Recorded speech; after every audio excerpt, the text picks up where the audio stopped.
Hello everyone, it's Lel, and it's time to talk about episode 22 from Healing Good. We are still on Asumi's arc, and in this episode she learned about the feeling of like. And it was a pretty interesting episode. I was not expecting this to be kind of like a Chiyu episode, and girl, I absolutely loved this fact. But the episode itself, I loved some parts of it, I didn't like some parts of it, and I'm gonna talk about it now. First thing I want to say, last episode we had a Nodoka and Asumi episode. This time we're getting a Chiyu and Asumi episode. The next episode is probably going to be Asumi and Hinata.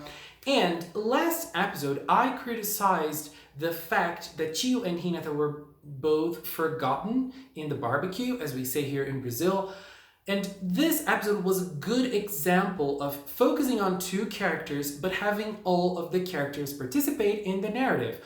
Obviously, Nodoka, since she is the main character, she's going to participate in every single narrative, but this episode was able to integrate Nodoka and Hinata very well, even though it was focused on Chiyu and Asumi. So we have the premise of the episode, which is Asumi is suffocating Latte because of the way she treats her. She is so worried about protecting her that she treats her with so much, like she is totally obsessed with protecting Latte, and that is making Latte angry.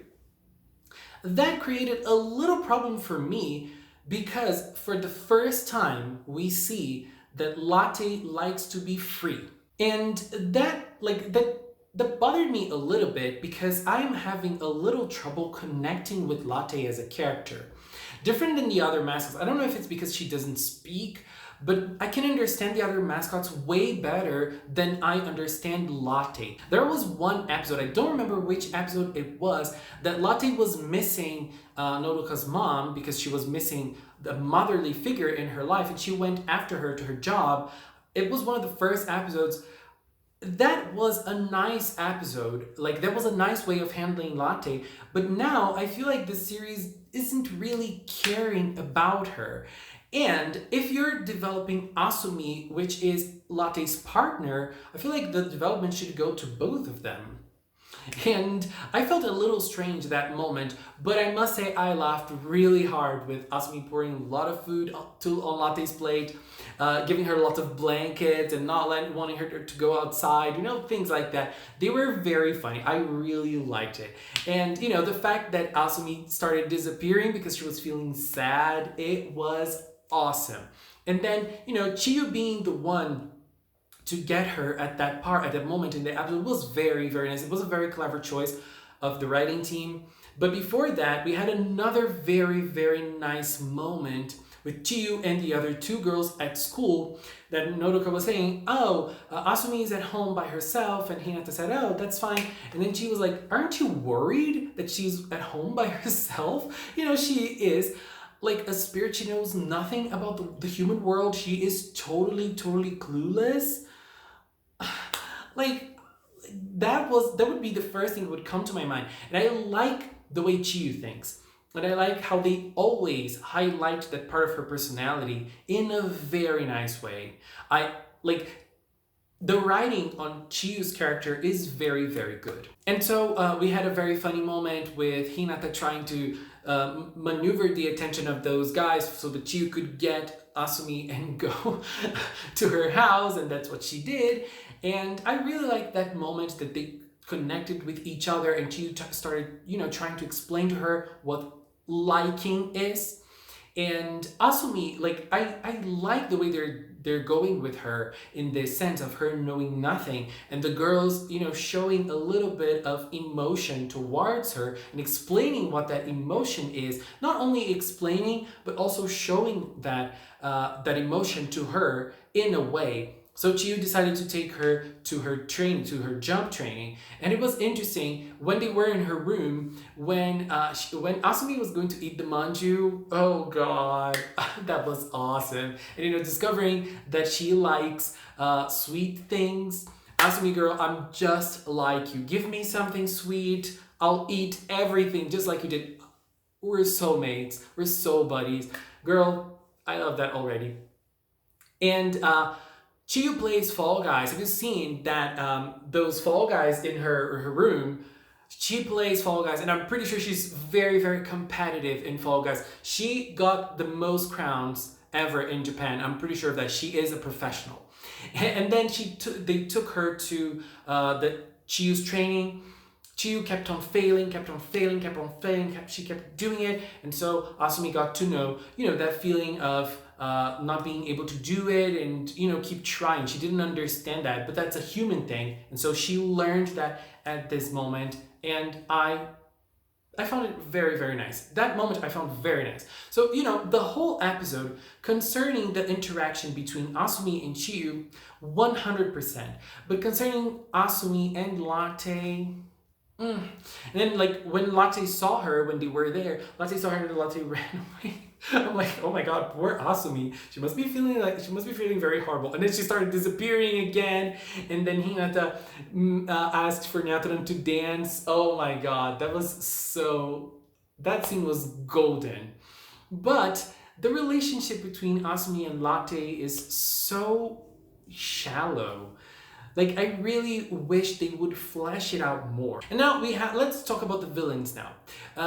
Last episode, we saw Daruizen getting to know Cure Earth for the first time. So now it leaves Shindoine, the only one of the villains. Shindoine is the only one of the villains who doesn't know Cure Earth. So she goes to attack this time, but it was Daruizen who gave her that crystal that buffs the Mega Byogans. And let me just say, like, her thing of loving King Byogen and oh my god, I love him so much, but I barely see him. That is kind of annoying, but that's her gimmick. That's part of her personality. What can we do? But Daruizen in this episode, he was very interesting. Very interesting. So let's analyze those three villains we have. We have Guairu, who is just this big dumb guy who is doing everything because he's a subordinate of King Byogen and he wants to impress King Byogen. We have Shindoine, who is doing it because she loves King Byogen. She's the sexy lady. She has to fall in love with the big guy.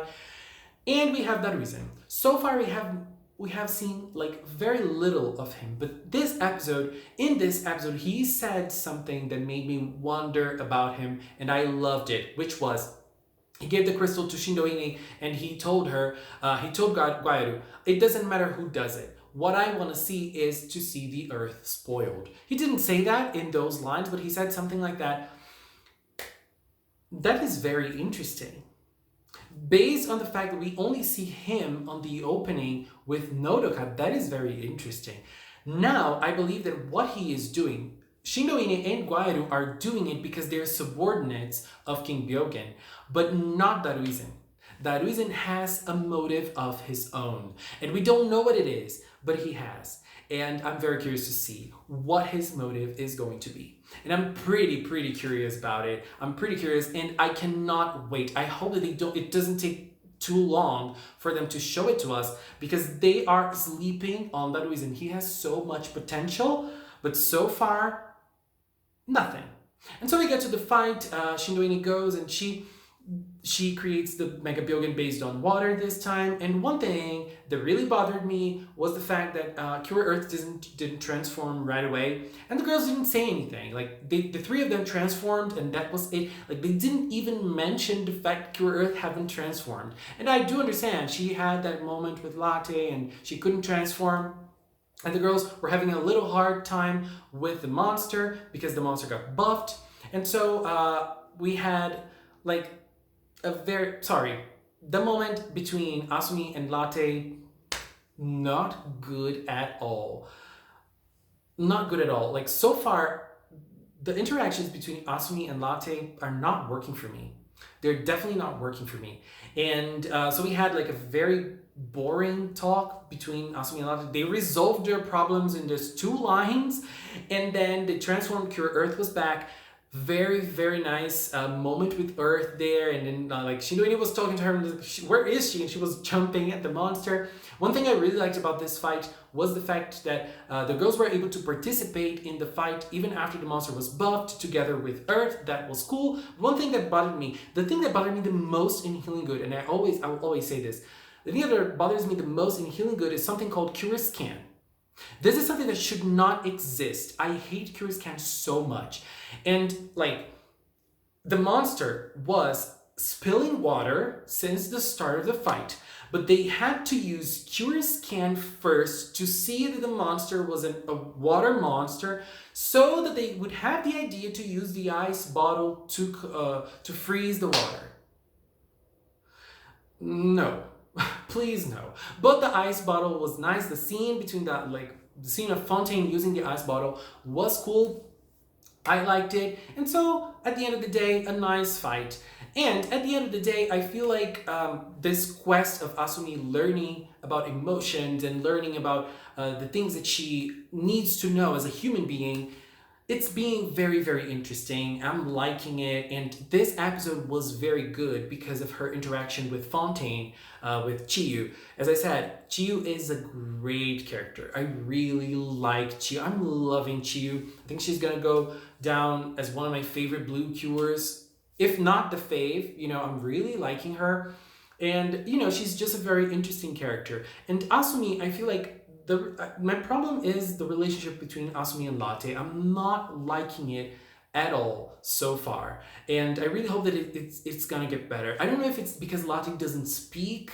I don't know. I can't put my finger on why I'm not enjoying it that much, but you know, this episode was good, very, very good in terms of Asumi and Chiyu. I'm saying this so many times, but in terms of Asumi and Latte, not for me, but still a very good episode. So next week we're gonna have Asumi learning what cute kawaii is, and I'm very excited. And if you're still not watching Healing Good PreCure, all of the episodes are available now on Crunchyroll.